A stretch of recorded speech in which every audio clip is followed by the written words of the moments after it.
The first time a millionaire tried to humiliate me in Arabic, I felt the chill of shame crash through my chest like ice water. He thought I was just another invisible waitress, someone who couldn't understand his cruel words. But standing there in that bustling Manhattan cafe with the scent of fresh espresso and cleaning solution filling my lungs, I carried secrets he never imagined. Maybe you're serving tables for people who don't appreciate it, or cleaning up after everyone else has left. Tell me, where are you watching from, and what time is it there? I promise, today's story will touch your heart. My name is Amira, though most customers never bothered to learn it. At 58, my hands had grown rough from years of carrying heavy trays, my feet permanently ached from standing on hard floors, and my back curved slightly from bending over tables countless times each day.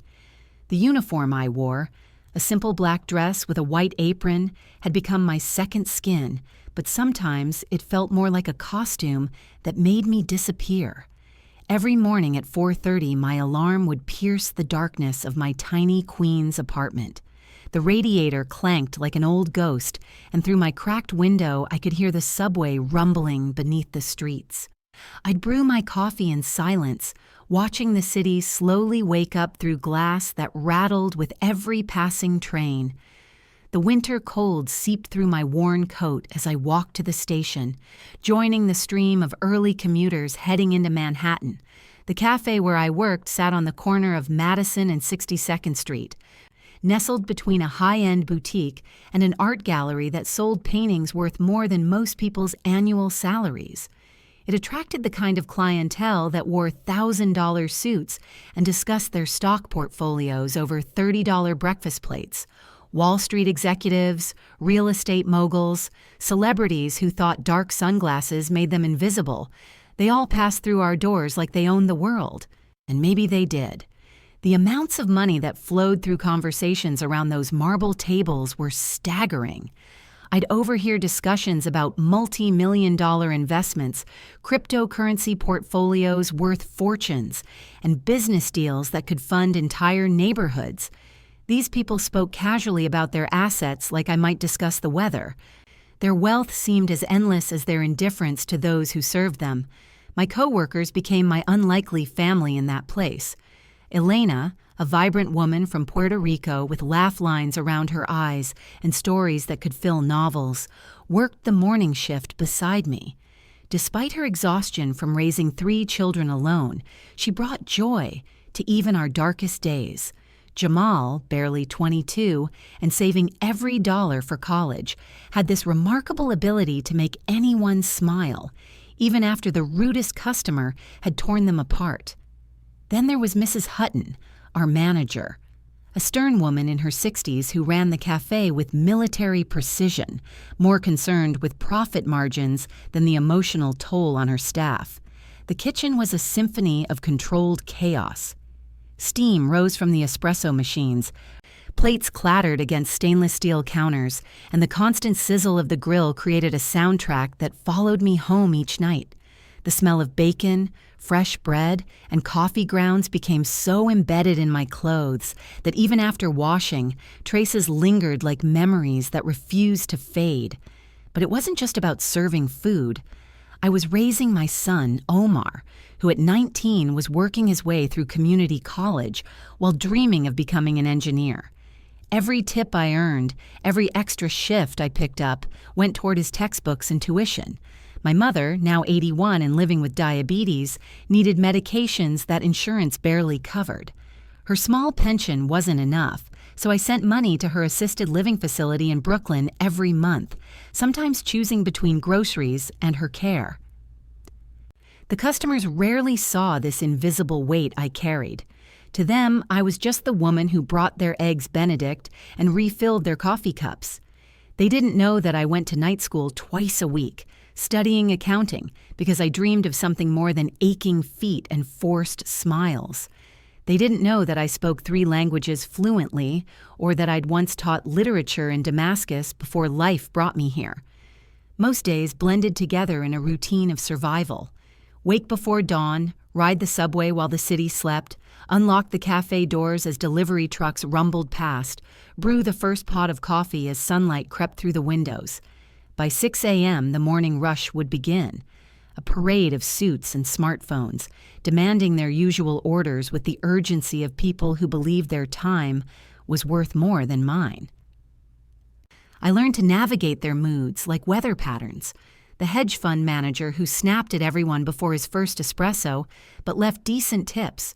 The real estate developer who spoke on his phone through entire meals, treating servers like furniture that occasionally needed to move. The tech entrepreneur who counted his calories obsessively and sent back orders that didn't meet his exact specifications. But there were bright moments, too. The elderly professor who always asked about my day and meant it. The young mother who brought her toddler in for pancakes and let him wave at me from his high chair. The businessman who left a $50 tip the week before Christmas because he'd overheard me talking to Elena about struggling to buy Omar's textbooks. Those small kindnesses kept me going through the long days when my feet screamed and my smile felt painted on.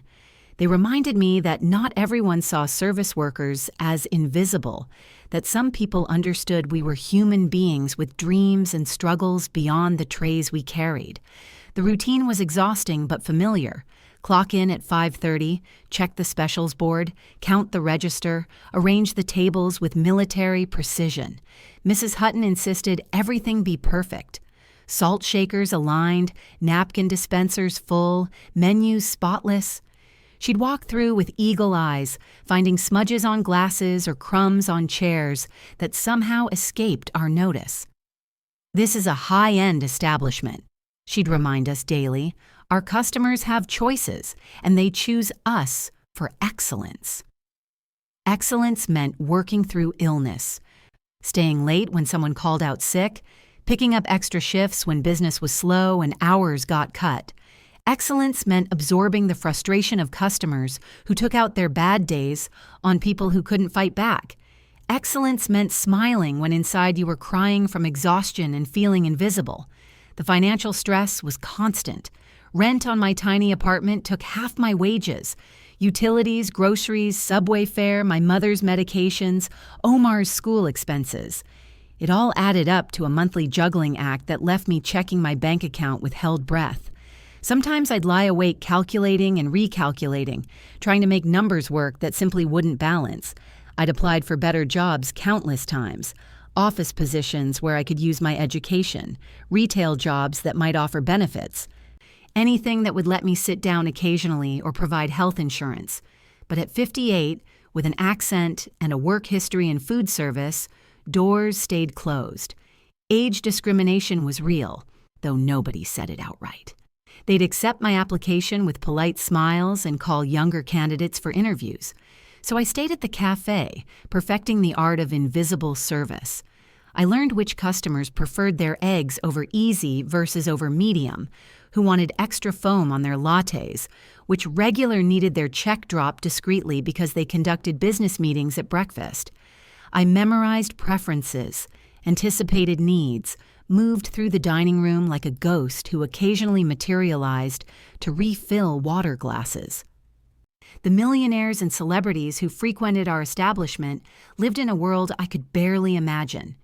They discussed their summer homes in the Hamptons, their art collections worth more than most people's houses, their children's private school tuition that cost more than my annual salary. Their watches cost more than I made in 6 months. Their casual lunches cost what I spent on groceries in a week. Sometimes I'd catch fragments of their conversations about investments and business deals, real estate portfolios worth hundreds of millions, stock market gains that could fund entire schools, cryptocurrency holdings that had made them fortunes overnight, art purchases that were really tax shelters, private jets chartered for weekend trips that cost more than most people's cars. The disparity was staggering, but I tried not to let it embitter me. Everyone had their struggles, even if they weren't visible from the outside. Money couldn't buy health, happiness, or genuine relationships. I'd seen wealthy customers eating alone, talking desperately on phones to children who never called back, drowning their sorrows in expensive wine at lunch. But the invisibility was what hurt most. day after day, serving people who looked through me like I was part of the furniture, taking orders from individuals who never made eye contact, never said please or thank you, who acted as though food appeared magically without human effort behind it. I was a function, not a person, a service, not a human being with feelings and dignity. The worst were the ones who talked about their domestic staff in front of me, their housekeepers, nannies, gardeners, discussing these workers like property they owned rather than people they employed. They'd complain about having to provide health insurance, grumble about raises, debate whether to keep someone who'd served their family for years but was getting older and slower. I wanted to tell them that their housekeeper probably sent money to family in another country, that their nanny had her own children she barely saw because she was raising theirs, that their gardener might be an artist or a poet or a former engineer whose credentials weren't recognized here. But invisible people don't speak unless spoken to, and I was rarely spoken to beyond orders and complaints. The loneliness was crushing some nights. I'd return to my apartment, heat up leftover rice and vegetables, and sit at my tiny kitchen table with only the television for company. Omar was busy with school and work. My mother was losing her memory to medication fog. My few friends from the old country had scattered across the continent. The city buzzed with 8 million people just outside my window, but inside, the silence echoed like a tomb.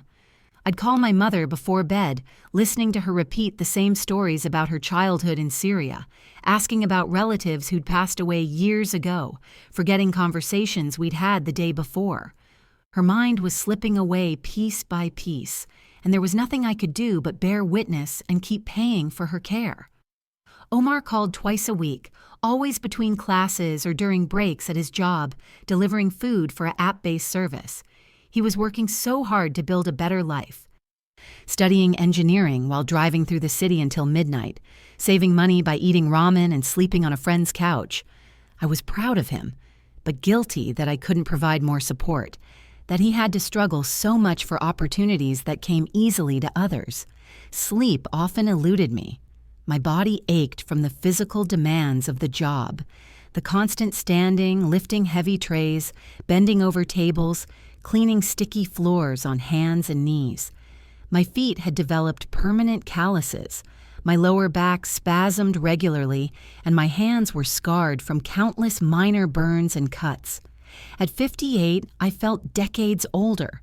But worse than the physical pain was the emotional exhaustion. Absorbing the rudeness and indifference of customers day after day wore at my soul like acid. Pretending to be grateful for scraps of basic human decency, smiling when people treated me like I was stupid or worthless, staying silent when every fiber of my being wanted to scream that I was educated, intelligent, and deserving of respect. I'd lie in bed replaying moments of humiliation. The customer who'd snapped his fingers at me like I was a dog. The woman who'd blamed me personally for her order being delayed when the kitchen was overwhelmed. The man who'd left a 10-cent tip with a note saying, "Maybe get a real job." The countless individuals who'd acted annoyed when I'd asked them to repeat their orders because they'd mumbled while staring at their phones. The worst part was how it made me question my own worth. After years of being treated as less than human, part of me started to believe maybe I was less than human. Maybe I deserved this treatment. Maybe I hadn't worked hard enough or been smart enough or lucky enough to merit better circumstances. But then something small would happen to remind me of my humanity. A child would smile and wave from her mother's arms. An elderly man would ask about my day and wait for a real answer. A coworker would share her lunch when she noticed I'd been too busy to eat. These tiny moments of recognition and kindness would pierce through the fog of invisibility and remind me that I was still here, still human, still worthy of dignity. The morning that changed everything started like any other. I arrived at the cafe before dawn, the streets still mostly empty except for delivery trucks and the occasional taxi carrying someone home from a late night. The February air cut through my coat like knives, and patches of ice from the previous week's storm still clung to sidewalks like stubborn memories. I unlocked the cafe doors, disarmed the security system, and began the familiar ritual of opening. Lights on, coffee machines warming up, register counted, chairs taken down from tables where they'd been stacked for cleaning. The routine was comforting in its predictability, a series of small tasks that prepared the space for another day of service. Elena arrived at 6, chattering about her youngest daughter's school play while we arranged pastries in the display case. Jamal showed up right at 6:30, apologizing for being almost late because the subway had delays. Mrs. Hutton swept in at 6:45, inspecting everything with her critical eye, adjusting salt shakers that were perfectly fine and pointing out imaginary spots on glasses. By 7 a.m., the morning rush was in full swing. Business executives grabbing coffee to go, real estate agents meeting clients over breakfast, art dealers discussing acquisitions over eggs. Benedict, the familiar symphony of clinking dishes, steaming milk, and overlapping conversations filled the space. I moved through it all with practiced efficiency, taking orders, delivering food, refilling coffee cups, clearing tables. My feet found their rhythm on the worn floor tiles. My hands reached automatically for water pitchers and napkin dispensers. My smile activated whenever I approached a table. Around 10 a.m., when the breakfast rush was winding down and the lunch crowd hadn't yet arrived, he walked in. I noticed him immediately. Not because he was particularly handsome or unusual, but because everything about him screamed wealth and power. His suit probably cost more than my monthly salary, Italian leather shoes that gleamed like mirrors, a watch that caught the light with what looked like real diamonds. He was maybe 45, with graying hair slicked back perfectly, and the kind of deep tan that came from winter vacations in places I'd only seen in magazines. His entourage followed him. 3 other men in equally expensive suits, all carrying themselves with the casual arrogance that came from never having to worry about money. They took the large table by the window, the one with the best view of Madison Avenue and the morning light streaming through glass. Prime real estate in the cafe, usually reserved for our biggest spenders and most important clients. Mrs. Hutton practically materialized from thin air, fawning over them with the kind of attention she never showed regular customers. I grabbed menus and water glasses, straightened my apron, and approached their table with my professional smile in place. The conversation stopped as I drew near, 4 pairs of eyes evaluating me with the casual disinterest of people accustomed to being served. "Good morning, gentlemen. Welcome to Madison Bistro. Can I start you with coffee or perhaps fresh orange juice?" The millionaire, I could tell he was the leader by how the others deferred to him, looked me up and down like I was furniture he was considering purchasing. His gaze was cold, calculating. The kind of assessment that reduced people to their utility rather than their humanity. Coffee, black, and make it fresh, not whatever syrup you've been serving other customers.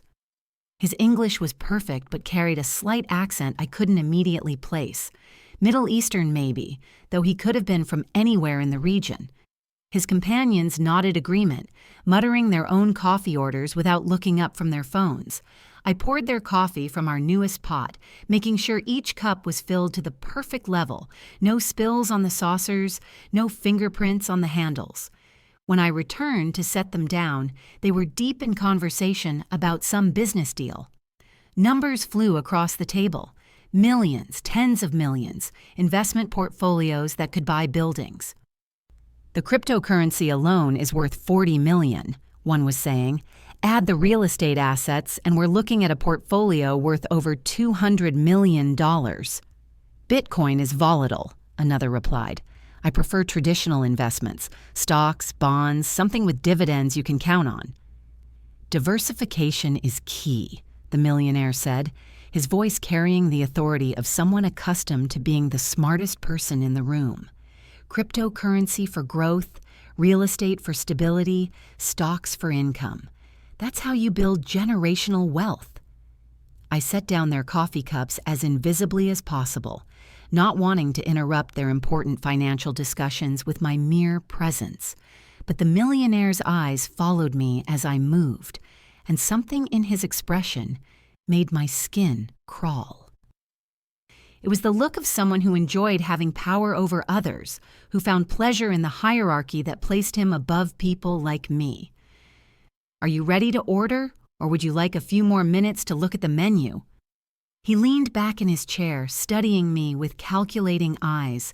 Then, to my shock, he began speaking in Arabic, rapid, fluent, and loud enough for surrounding tables to hear. "Look at this poor woman," he said, his words flowing like poison honey. "Probably can't even read the prices on her own menu. These people come here and take jobs from real Americans, pretending to work hard while they drain the system." His companions laughed, clearly understanding every word. Other customers turned to stare, sensing drama even if they couldn't understand the language. I felt heat rise in my cheeks, my hands beginning to tremble slightly as I held my order pad. But he wasn't finished. "I bet she sends every dollar she makes back to whatever third world country she crawled out of," he continued in Arabic, his voice growing louder and more cruel. "These waitresses are all the same. Dirty, uneducated, grateful for whatever scraps we throw them. She probably doesn't even understand what I'm saying right now."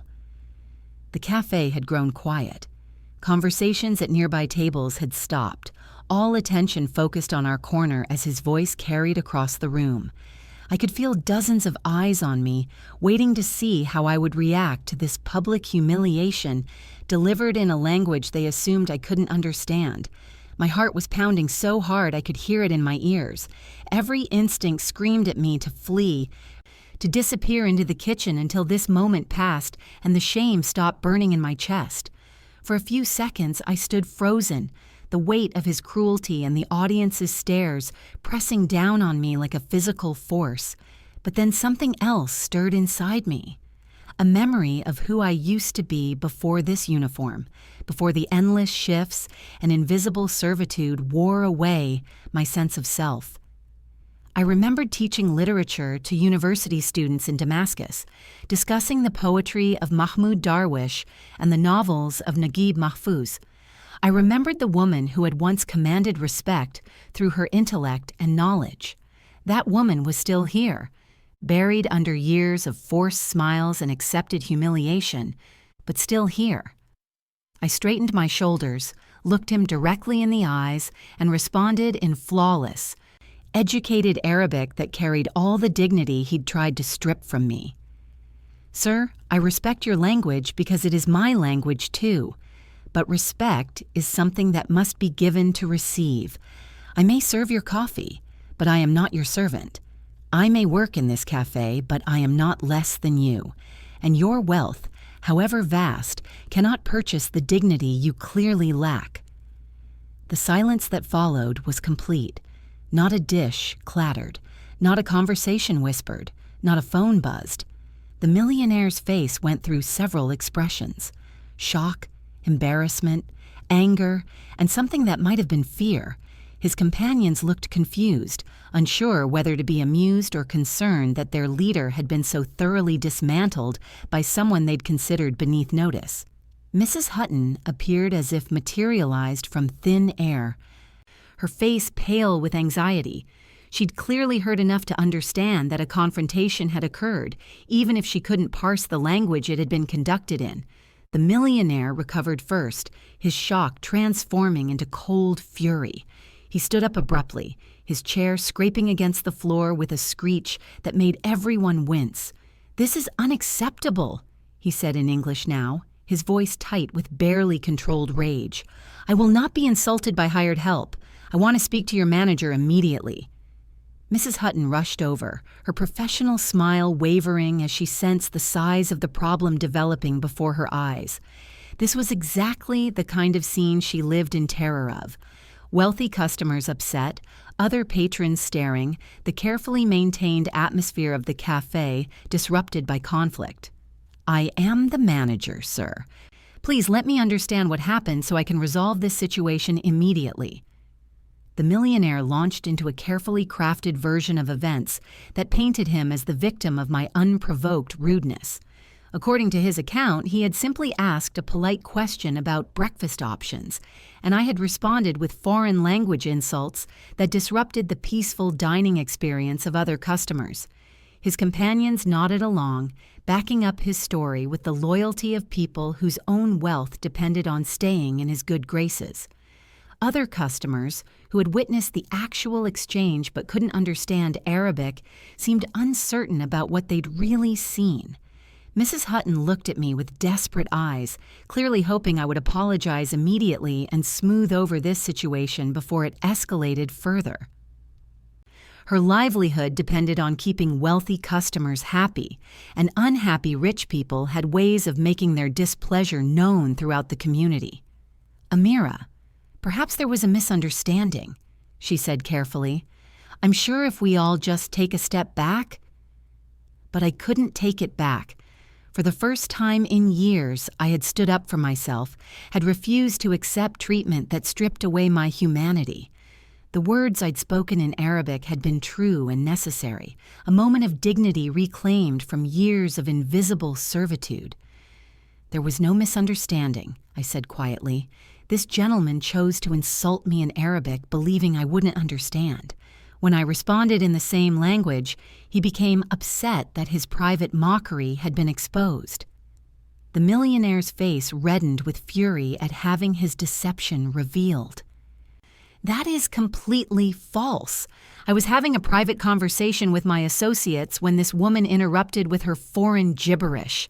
I demand she be fired immediately, or I will make sure everyone in this city knows how you treat your valued customers." The threat hung in the air like smoke. Mrs. Hutton's face went ashen as she calculated the potential damage to the cafe's reputation, the loss of other wealthy clientele, the possibility of negative reviews spreading through social media like poison. I could see her decision forming before she spoke it. The arithmetic was simple. One aging waitress versus the goodwill of millionaire customers and their influential networks. There was no contest, no moment of doubt about which choice served the business better. "Amira, I think it would be best if you took the rest of the day off," she said, her voice carefully neutral. "We'll discuss this situation further tomorrow morning." But we all knew there would be no discussion tomorrow. I was being fired, just not in so many words in front of the audience that had gathered to watch this drama unfold. I untied my apron with hands that had stopped trembling, my movements deliberate and dignified despite the humiliation burning in my chest. Elena caught my eye from across the room, her face stricken with sympathy and helpless anger. Jamal stood frozen by the coffee machine, clearly wanting to say something, but knowing it would only make things worse for him. "Gentlemen," I said in English, looking directly at the millionaire and his companions, "I hope your breakfast tastes better than your character."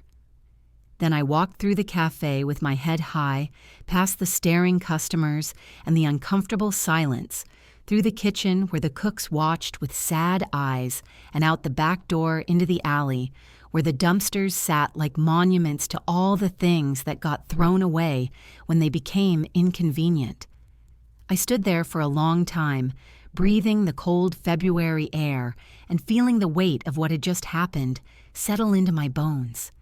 58 years old, unemployed again, with rent due in 2 weeks and my mother's medication running low and Omar's tuition payment coming up next month. But mixed with the fear and practical anxiety was something I hadn't felt in years, the fierce satisfaction of having spoken my truth, of having refused to disappear quietly when someone tried to erase me. For just a moment I had been visible, not as a function or a service, but as a human being with dignity and worth. I pulled out my phone and called Omar, knowing he'd be in class but needing to hear his voice on the answering machine. When the beep came, I said simply, "Habibi, I lost my job today, but I found myself. I love you." Then I walked to the subway, descended into the tunnels that connected all the boroughs of this impossible city, and headed home to figure out what came next for a 58-year-old woman who had suddenly remembered she was more than the uniform she wore. The next few weeks blurred together in a haze of unemployment applications and mounting bills. I filed for benefits, but the bureaucracy moved like cold honey, and the amount barely covered my rent, let alone my mother's medications or the groceries that kept getting more expensive every time I went to the store. Omar came by every few days, bringing leftovers from the restaurant where he'd picked up extra shifts to help make ends meet. We'd sit at my tiny kitchen table, eating takeout Chinese food and pretending the situation wasn't as dire as it felt. He never once suggested I should have kept quiet that morning, should have swallowed my pride to keep the job we both knew I needed desperately. "You did the right thing, Mama," he'd say, reaching across the table to squeeze my hand with fingers that smelled like the motor oil from his second job at an auto repair shop. That man had no right to talk to you that way. But rightness didn't pay rent, or buy groceries, or cover the cost of my mother's insulin. I applied for dozens of jobs, other restaurants, retail positions, office work, anything that might hire a woman my age with an accent and a recently terminated employment record. The responses were polite and swift. "Thanks, but no thanks. We've decided to go with another candidate. We'll keep your resume on file." Age discrimination was illegal but impossible to prove. They never said I was too old, just that they'd found someone who was a better fit or had more relevant experience. The better fit was always younger. The more relevant experience always belonged to someone who'd been born speaking English without an accent that marked them as other. Elena texted me daily, sending updates from the cafe that felt like dispatches from a war zone. The millionaire had returned twice, both times asking Mrs. Hutton pointed questions about whether she'd dealt with the problem from that morning. His companions had spread the story through their social circles, painting me as an unstable employee who'd attacked customers unprovoked. Mrs. Hutton, Elena reported, seemed genuinely conflicted about what had happened. She'd liked me as an employee, appreciated my reliability and work ethic, but couldn't risk alienating the wealthy clientele that kept the cafe profitable. Business was business, and business required certain sacrifices of principle. Jamal had quit 2 weeks after I was fired. He couldn't stomach watching the millionaire return to the scene of his crime. Couldn't keep serving someone who destroyed a co-worker's livelihood for the sin of having dignity. His departure left Elena alone with a new hire who didn't know the routines and couldn't handle the pressures of the morning rush. "The whole place feels different," Elena told me during one of our phone calls. "It's like the heart got ripped out of it. Even the regular customers are asking about you, wanting to know where you went." Some of those regular customers, she said, had heard rumors about what really happened that morning. The story had spread and evolved through multiple retellings, becoming a kind of neighborhood legend about the waitress who'd stood up to a millionaire and paid the price for her courage. I wanted to feel vindicated by their belated support. But validation didn't cover my rent or solve the growing crisis of my unemployment. By the end of March, I was behind on everything. Rent, utilities, my mother's care facility payments. I'd started looking at apartments even smaller and cheaper than my current one, calculating whether I could survive on part-time work at minimum wage if I cut every non-essential expense. The isolation was almost as crushing as the financial pressure. Work had provided structure and purpose, even when that purpose was invisible and undervalued. Now my days stretched empty and purposeless, marked only by job applications that went nowhere and bills that kept coming regardless of my ability to pay them. I spent hours walking through Queens, exploring neighborhoods I'd never had time to see during my years of early mornings and double shifts. The diversity was stunning. Every language, every culture, every story of immigration and struggle and hope that had ever existed seemed to have found a home somewhere in these crowded blocks. In Jackson Heights, I found a small Arabic bookstore run by an elderly Syrian man who recognized something familiar in my face and story. We spent afternoons drinking tea and discussing the literature we'd both taught in universities that felt like they belonged to different lifetimes. He offered me work helping customers and organizing inventory, but the pay was so minimal it barely qualified as charity. Still, Those hours among the books reminded me of who I'd been before the cafe uniform, before the years of silent service wore away my sense of intellectual worth. I read poetry that made me cry with recognition, and novels that reminded me stories could be more than the daily grind of survival. The bookstore became a refuge, but it couldn't solve my practical problems. By April, I was 2 months behind on rent, and my landlord was making increasingly pointed comments about finding new tenants who could meet their obligations. My mother's facility had started calling about overdue payments, threatening to move her to a less expensive place that might not be able to manage her medical needs. Omar was working 3 jobs now, trying to help while maintaining his own studies and expenses. I could see the exhaustion in his eyes during his visits, the worry about falling behind in school because he was spending so many hours earning money to help keep me afloat. The guilt of watching my son sacrifice his future to subsidize my unemployment was almost unbearable. Then Elena called with news that changed everything. "You're not going to believe what happened today," she said, her voice crackling with excitement through my old phone. "You know that customer who always sits by the window? The professor who asks about your day?" I remembered him. Dr. Martinez, a literature professor at Columbia who'd treated me with kindness during my years at the cafe. He'd always seemed genuinely interested in my answers when he asked how I was doing, not the performative politeness most customers displayed. He was in today, and he overheard Mrs. Hutton talking to another customer about what happened with you and that millionaire. Apparently word has been spreading around the neighborhood, and Dr. Martinez wanted to know the real story. Elena had told him everything: the Arabic insults, my dignified response, the millionaire's false accusations, my subsequent firing despite having done nothing wrong.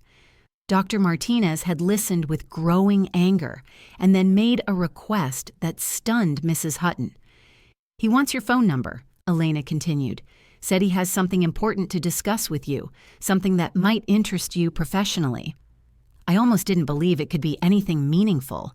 After months of rejection and disappointment, the possibility of genuine opportunity felt too fragile to trust. But when Dr. Martinez called that evening, his voice carried a warmth and respect I'd almost forgotten could be directed toward me.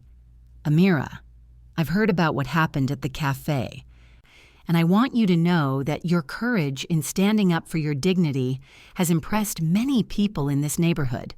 More than that, though, I think your skills and experience might be exactly what we need for a position in our literature department." The job was teaching Arabic literature to undergraduate students, helping them understand the cultural context and historical significance of works by authors like Naguib Mahfouz and Mahmoud Darwish. It was part-time initially, but with possibilities for expansion if I proved effective with students. The pay was modest compared to what I'd need for financial security, but it was dignified work that used my education and experience. More importantly, it was recognition that I possessed knowledge and skills worth sharing, that my value extended far beyond my ability to carry trays and smile through abuse. I started the position in May, walking onto the Columbia campus with a mixture of terror and exhilaration I hadn't felt since my first day in America decades earlier. The students were young and eager, hungry for understanding of a literary tradition that most had never encountered. Teaching them felt like excavating buried parts of myself. I'd spent so many years serving others' physical needs that I'd almost forgotten the satisfaction of nourishing minds and sparking intellectual curiosity. These students asked questions that required me to think deeply about texts I'd taught years ago, to explain cultural nuances and historical contexts that connected literature to lived experience. They didn't see me as invisible. They challenged my ideas, built on my explanations, came to office hours with thoughtful questions about assignments and career advice. After years of being treated as a function rather than a person, the experience of being valued for my knowledge and insight was intoxicating. The work also connected me with other faculty members who'd had similar experiences of immigration and career transitions. Over lunch in the faculty dining room, I learned about professors who'd been doctors in their home countries, engineers who'd become mathematics teachers, lawyers who'd retrained as social workers. All of us had stories of skills and experiences that didn't translate easily across borders and languages. But most importantly, the teaching position restored something in me that years of service work had nearly destroyed. The sense that my thoughts and contributions mattered, that I possessed knowledge worth sharing and perspectives worth considering. The financial situation remained tight, but manageable.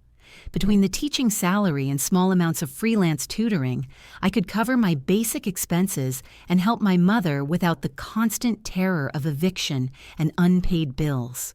Omar was able to focus on his studies again, though he kept his weekend job out of caution rather than desperation. Summer passed in a rhythm of preparation and teaching that felt sustainable and meaningful. I was working on course materials for the fall semester, planning discussions of contemporary Arabic poetry and its connections to political movements throughout the Middle East.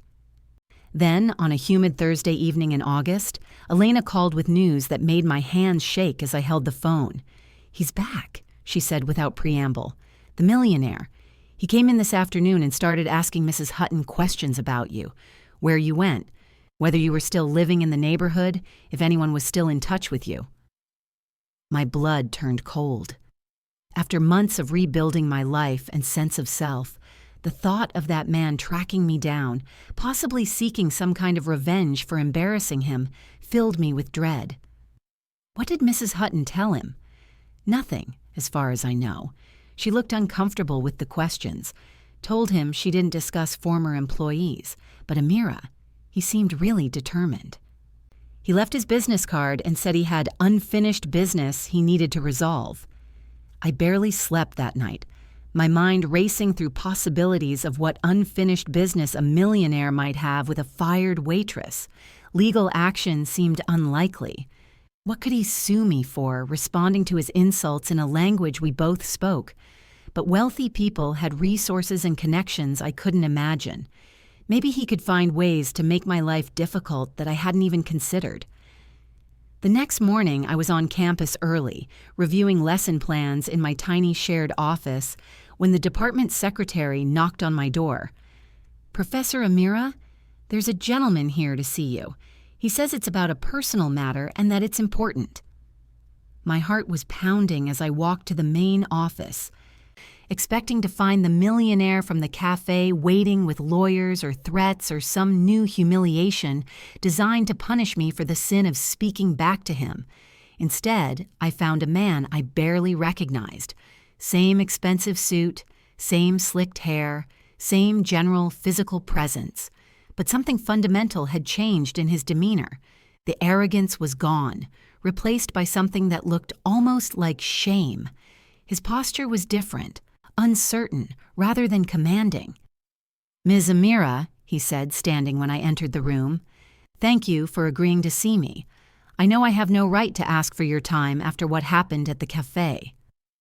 I remained standing, maintaining physical and emotional distance, unsure what game he might be playing or what new cruelty might be disguised as civility. "What do you want?" He gestured toward chairs arranged around a small conference table. "Could we sit? This is difficult for me to say." Against my better judgment, I sat across from him, keeping the table between us like a barrier against whatever manipulation he might be planning. For a long moment, he stared at his hands, clearly struggling with words that didn't come naturally. When he finally looked up, his eyes held an expression I'd never seen there before, something that looked like genuine remorse. "I owe you an apology. More than an apology. I owe you an acknowledgement that my behavior that day was inexcusable and cruel." The words hung in the air between us like smoke. I'd imagined this moment once or twice during my months of unemployment. The fantasy of him realizing he'd been wrong, of vindication for the dignity I'd tried to maintain. But now that it was happening, I felt more suspicious than satisfied. "Why now?" I asked. "It's been 6 months." He took a deep breath, the kind people take before confessing something they'd rather keep hidden. Because I've spent 6 months learning things about myself I didn't want to know. After that day at the cafe, my behavior became the subject of considerable discussion in certain circles. People I respect professionally started asking questions about my character, my values, my fitness for leadership positions. As he spoke, the full story began to emerge. Word of the incident had spread through the wealthy social networks that connected Manhattan's elite. But unlike the version I'd feared, one that painted me as an unstable employee, this version had focused on his cruelty and my dignified response. Dr. Martinez, whom I know through university fundraising circles, made it quite clear to several mutual acquaintances that I had behaved abhorrently toward a woman who had done nothing except respond to my insults with grace and intelligence. His account of what really happened that day has had consequences for my reputation. The consequences, it turned out, had been swift and devastating to his social standing. Business partnerships had been quietly dissolved.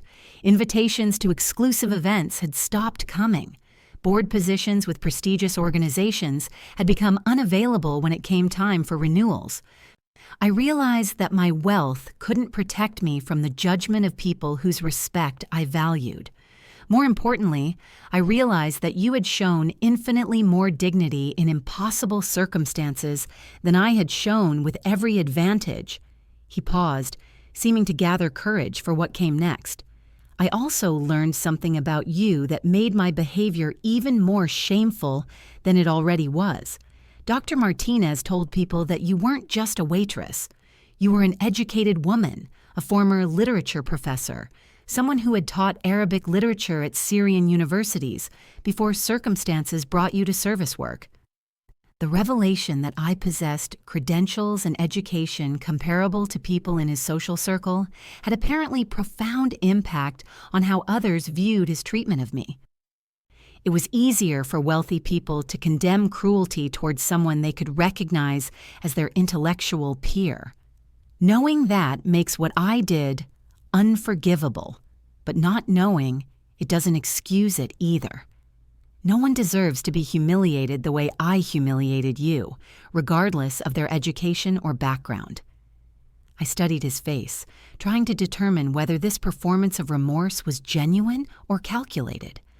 Rich men were skilled at performing whatever emotions served their interests, but there was something raw and uncomfortable in his expression that suggested real shame rather than strategic positioning. "What do you want from me?" I asked again. "Nothing," he said quickly. "I want to give you something, not as payment or as a way to purchase your forgiveness, but as acknowledgement of the harm I caused and some small attempt at restitution." From his briefcase, he withdrew a thick envelope and pushed it across the table toward me. "This contains a check for $50,000, approximately what you might have earned at the cafe over 2 years, along with the severance you should have received and compensation for the emotional distress I caused." My hands were shaking as I stared at the envelope. $50,000 was more money than I'd seen at one time in years, enough to pay off my accumulated debts, cover my mother's care facility payments, ensure Omar could finish school without working 3 jobs. But accepting it felt dangerous somehow, like entering into a contract with someone who'd already proven capable of cruelty. "I don't want your money," I said. "I understand your reluctance," he replied, "but please consider that this isn't charity or a bribe. It's acknowledgement of a debt. I cost you your job, your income, your dignity. Money cannot restore dignity, but it can address the practical harm my actions caused." He stood to leave, pushing the envelope toward me across the table. "I don't expect forgiveness. I don't deserve it. But I wanted you to know that your courage that day, your refusal to be diminished by my cruelty, taught me something important about character. You have it. I didn't." After he left, I sat alone with the envelope for a long time, afraid to open it and afraid not to. The money inside represented security and opportunity, but also the complicated relationship between justice and charity, between making amends and purchasing absolution. Eventually, I called Omar and asked him to meet me on campus. We walked through Riverside Park as I told him about the encounter, watching the Hudson River flow past while I struggled with the ethics of accepting money from someone who'd tried to destroy my dignity. "Mama, he owes you more than money," Omar said finally, "but if he's trying to do what's right, and if this helps you and grandmother, maybe that's enough." That evening, I opened the envelope.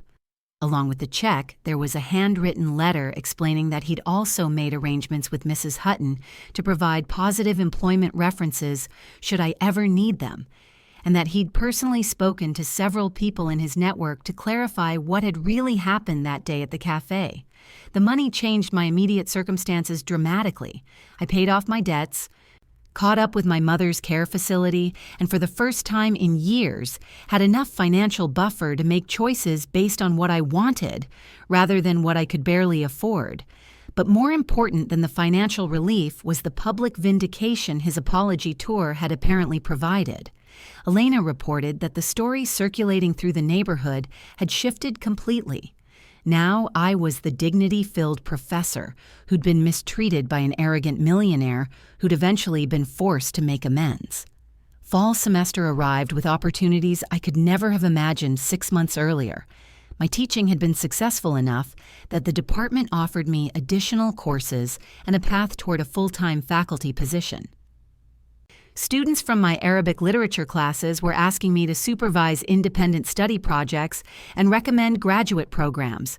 For the first time since arriving in America, I felt like I was living rather than just surviving. My days had purpose beyond earning enough money to meet basic needs. My knowledge and experience were valued rather than invisible.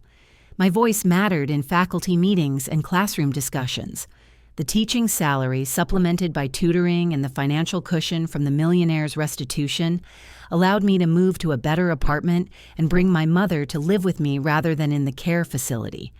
Her memory was still fading, but she seemed happier in familiar surroundings, and I could monitor her medications and care more closely. Omar finished his associate degree that December and transferred to a 4-year engineering program with a partial scholarship. For the first time since his childhood, he could focus on his studies without working multiple jobs to support the family. Watching him discover his passion for sustainable energy systems, seeing him confident and engaged with his coursework, felt like witnessing a miracle of possibility finally realized. Winter break gave me time to reflect on the extraordinary changes 12 months had brought. From invisible waitress to respected faculty member, from financial desperation to relative security, from daily humiliation to daily purpose. The transformation felt almost surreal. I kept thinking about that morning at the cafe, the moment when I'd chose to respond with dignity rather than disappear into shame.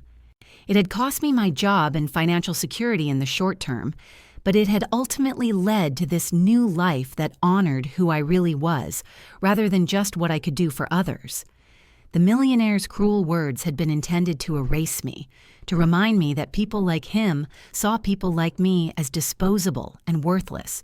But by refusing to accept that erasure, by insisting on my humanity and worth, I'd somehow created space for a completely different story to unfold. Teaching Arabic literature to American students had also been education for me. Seeing these young people grapple with texts that explored themes of exile, identity, colonization, and resistance had reminded me that everyone's story contained elements of displacement and the search for belonging. My students wrote papers comparing Mahmoud Darwish's poetry about Palestinian displacement to their own family stories of immigration from Ireland, Mexico, China, Nigeria. They found universal themes in specific cultural experiences, recognizing that the human condition transcended borders and languages.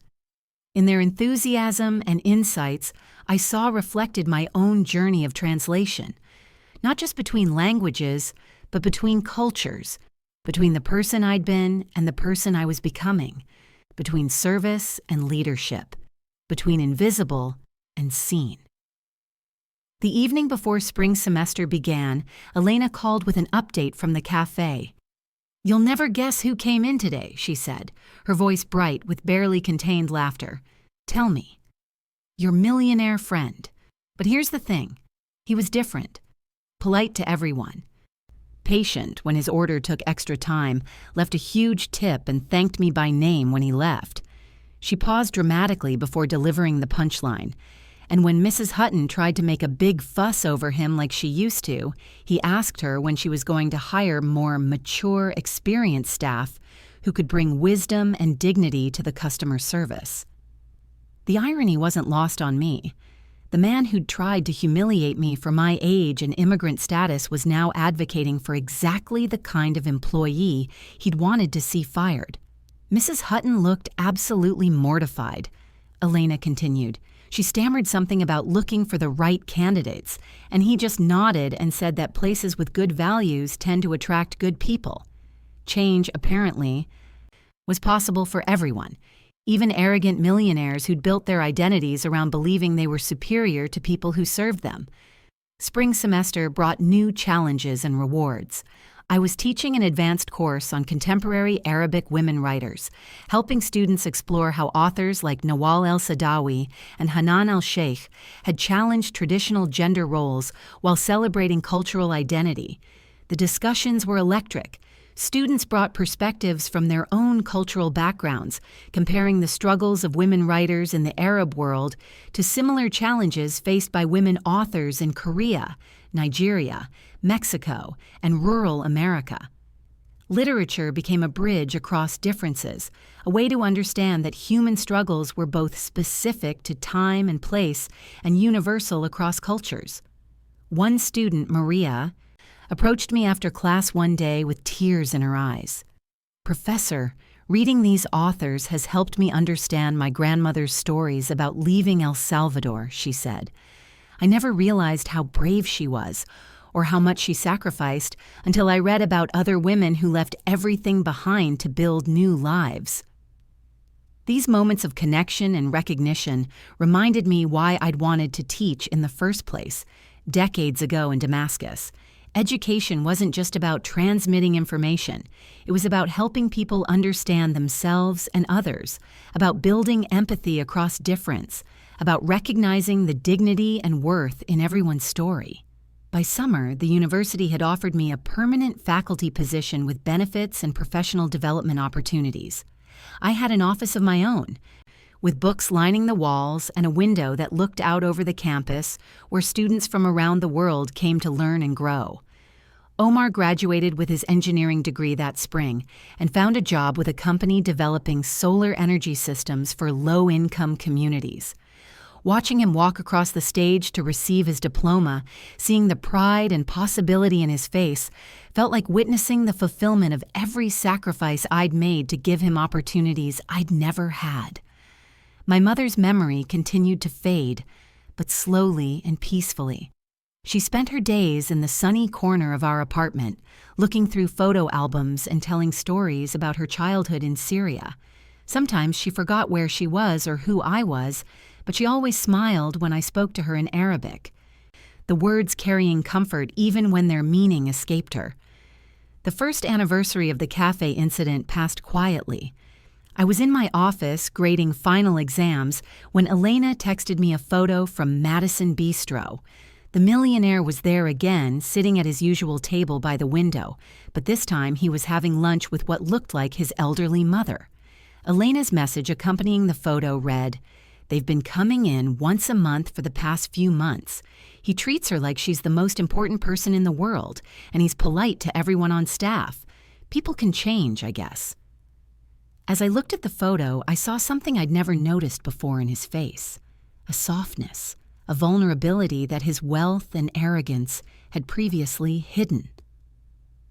Maybe the cruel man who'd tried to humiliate me that morning had been performing a version of himself he thought he was supposed to be, and learning that version was unworthy had allowed space for his better self to emerge. Or maybe I was giving him too much credit, and he was simply smart enough to realize that his reputation depended on better behavior. Either way, the change seemed genuine enough that other people were noticing and responding to it positively. That evening, I walked through my neighborhood in Queens, observing the incredible diversity of languages, foods, traditions, and dreams that coexisted in these crowded blocks. Corner stores run by Bangladeshi families next to restaurants serving Colombian food, next to barber shops where old men played dominoes and argued about soccer.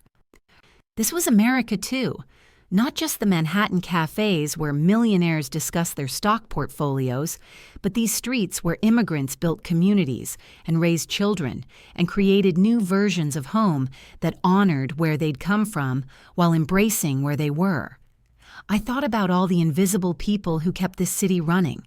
The waitresses and housekeepers, the doormen and delivery drivers, the nannies and security guards who made comfortable life possible for people who rarely acknowledged their existence. Each of them had stories, dreams, wisdom, dignity that deserved recognition.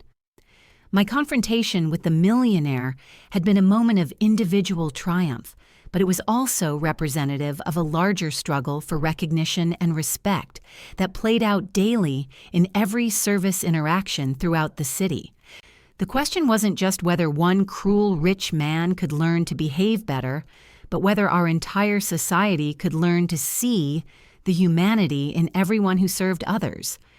The teaching position had given me a platform to address that larger question.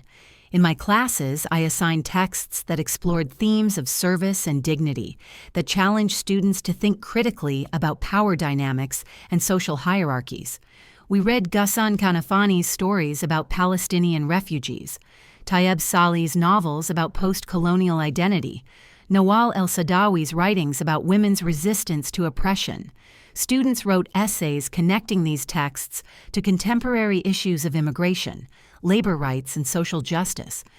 They organized community service projects that brought them into direct contact with people whose stories had previously been invisible to them.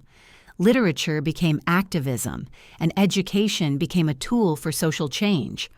By the end of my second year of teaching, I'd been invited to speak at conferences about Arabic literature and immigrant experiences in American higher education. My story of transition from service work to academia was inspiring other universities to consider how they might better support faculty members with non-traditional backgrounds. The visibility felt strange after so many years of invisibility, but it also felt necessary. If my experience could help other people navigate similar transitions, could make it easier for immigrant women to be recognized for their knowledge and skills rather than just their ability to serve others, then the humiliation I'd experienced had served a larger purpose. Omar got engaged to his college girlfriend, Samira, a brilliant young woman studying environmental law who wanted to work on climate justice issues.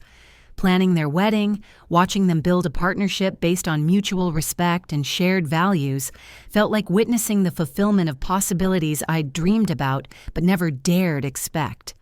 They chose to have both an American ceremony and traditional Arab celebrations, honoring both sides of their cultural heritage in ways that felt authentic rather than performative. The joy on their faces as they danced the dabka with friends from their mosque alongside Omar's engineering classmates felt like a perfect embodiment of what successful integration could look like. My mother lived to see her grandson's wedding, though she wasn't always clear about what was happening around her. But during the traditional ceremony, when Omar and Samira fed each other sweets and the women sang traditional songs, she clapped her hands and smiled with a recognition that transcended her memory problems.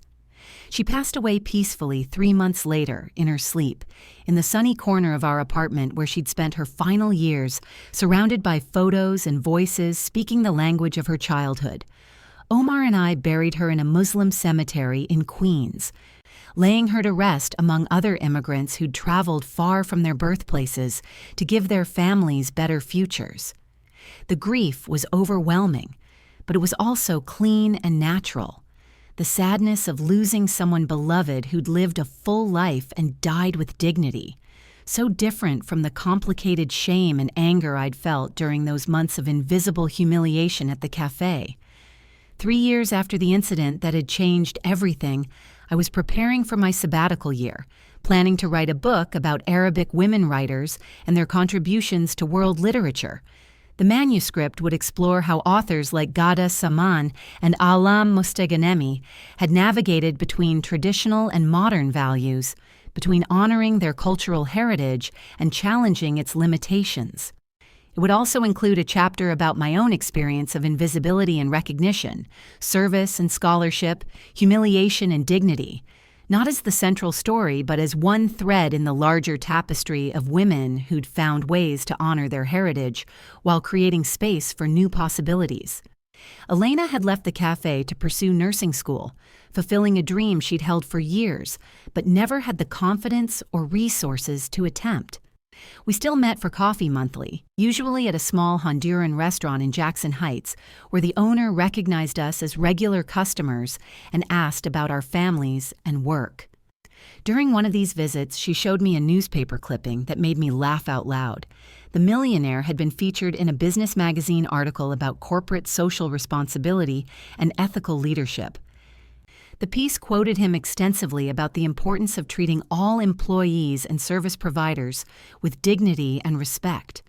Every person deserves to be seen and valued for their full humanity, Elena read aloud, not just their utility to others.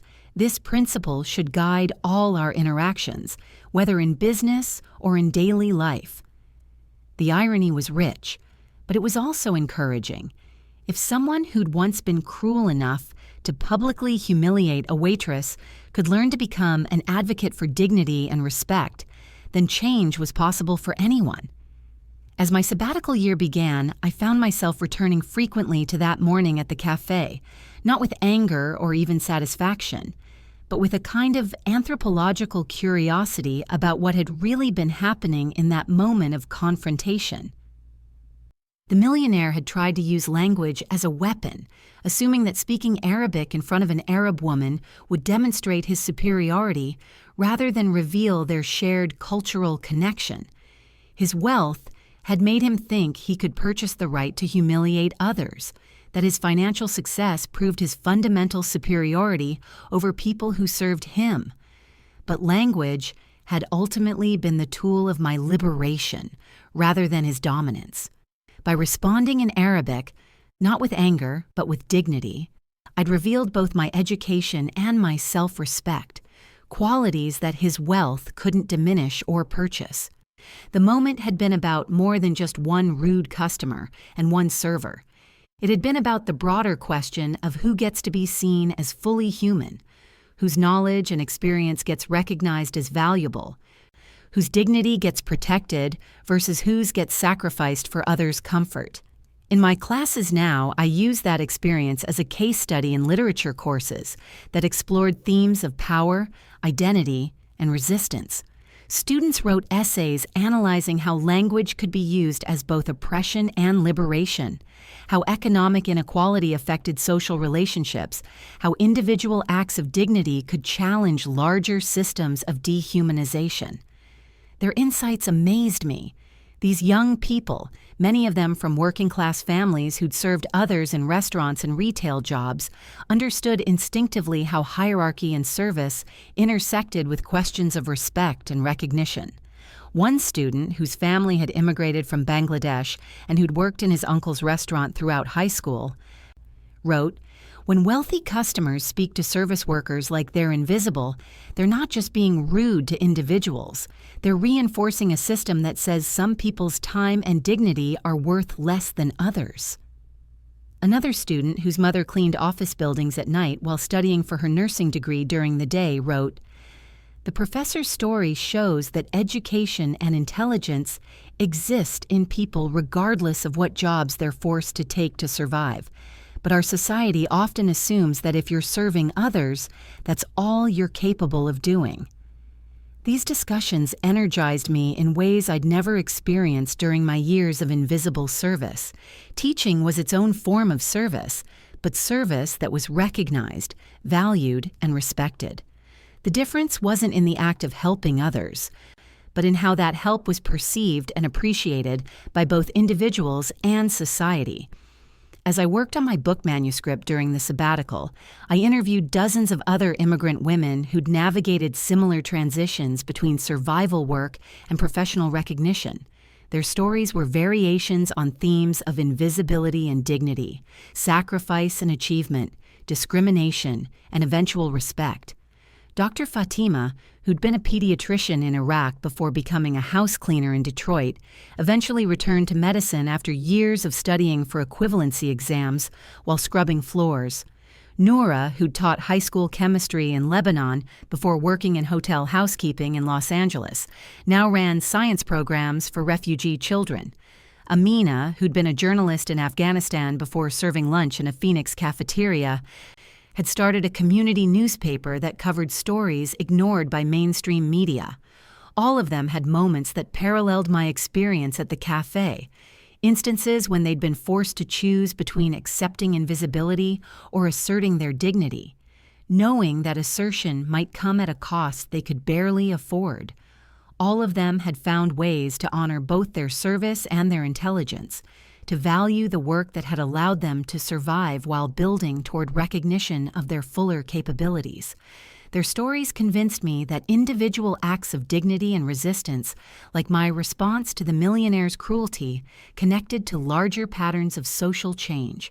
When invisible people insisted on being seen, when undervalued people demanded recognition, when isolated individuals connected their struggles to collective movements, systemic change became possible.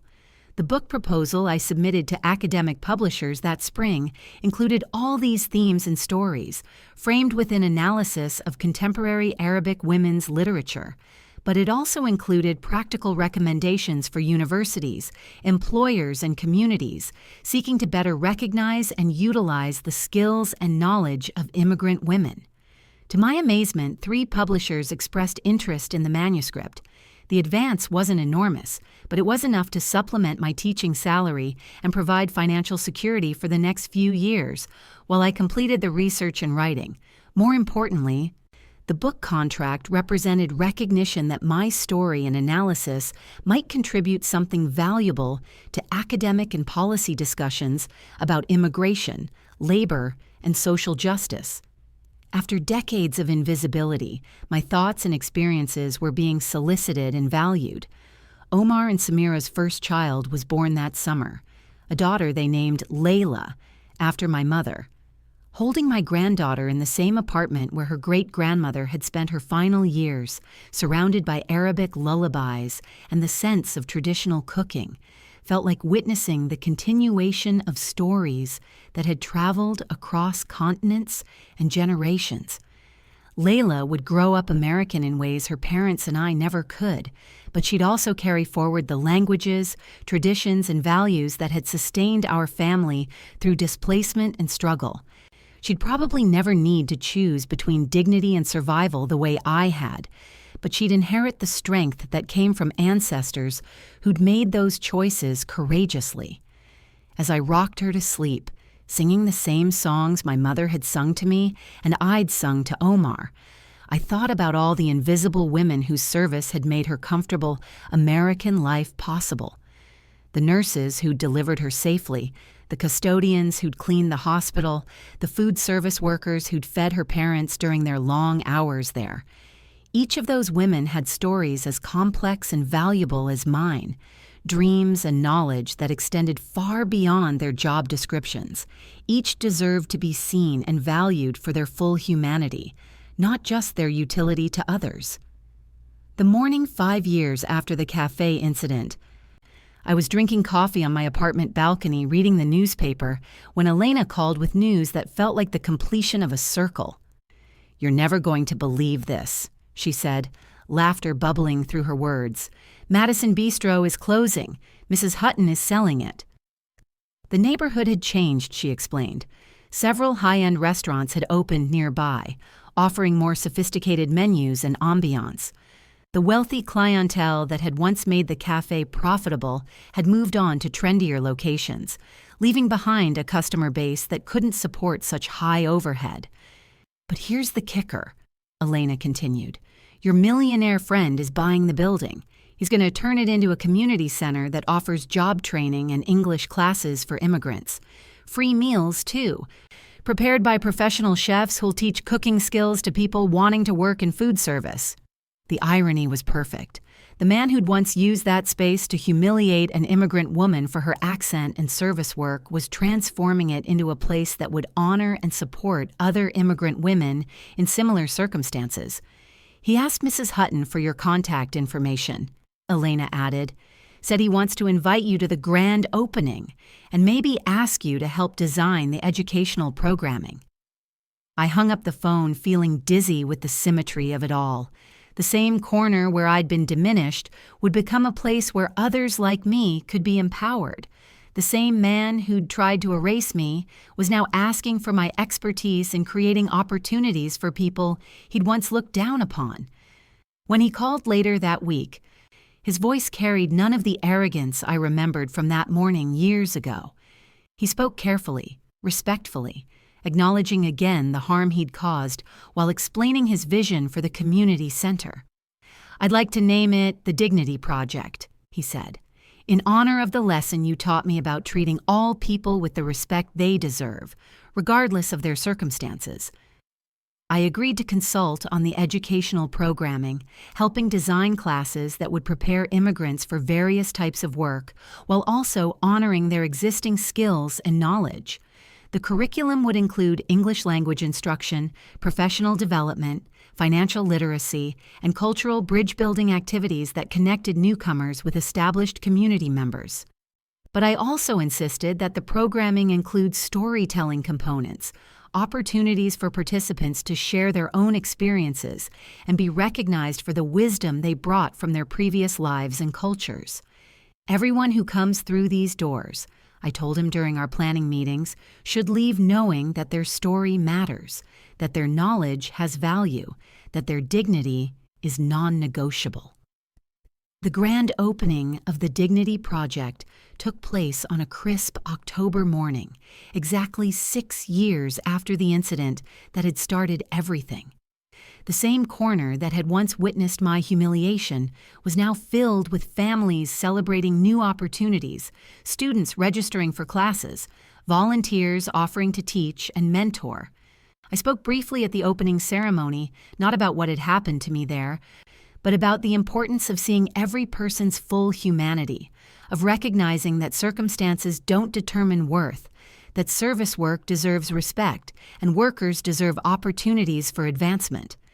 In the audience, I spotted several of my former colleagues from the cafe, alongside my current university students, immigrants from dozens of countries, community leaders and journalists covering the story. Elena was there with her nursing school classmates, Jamal with his new wife and baby son, even Mrs. Hutton looking slightly uncomfortable, but genuinely pleased with the transformation. The millionaire spoke last, acknowledging his past behavior without dwelling on it, focusing instead on the future possibilities the center would create. 6 years ago, in this very space, I learned that wealth without character is worthless, he said. I learned that true success isn't measured by what you can afford to buy, but by how you treat people who have less power than you do. I learned these lessons from a woman who showed me what dignity looks like in the face of cruelty. He didn't mention me by name, which I appreciated.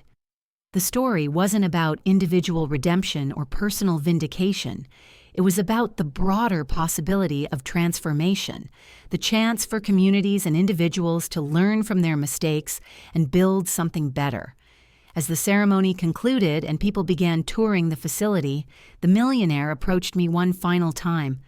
"I know I can never fully make amends for what I did to you," he said quietly. "But I hope this place will prevent other people from experiencing what you experienced, will create opportunities instead of destroying them." I nodded, accepting his apology, not because it erased the harm he'd caused, but because transformation, even partial, even slow, was worth acknowledging and encouraging. "Everyone deserves the chance to become better than they were," I told him. "Thank you for taking that chance seriously." Walking home that evening, I reflected on the extraordinary journey that had begun with a moment of cruelty and led to this celebration of possibility and dignity. The path had been painful, uncertain, and longer than I'd ever imagined, but it had ultimately led to a life that honored both service and scholarship, both individual worth and collective responsibility. I was now 63, a tenured professor, published author, grandmother, and community advocate. My story had become part of larger narratives about immigration, invisibility, resistance, and recognition that were being told throughout academia, policy circles, and immigrant communities. But more importantly, I was finally living as my whole self, not as an invisible servant or a professional persona, but as a woman whose experiences, knowledge, and dignity had survived every attempt to diminish them.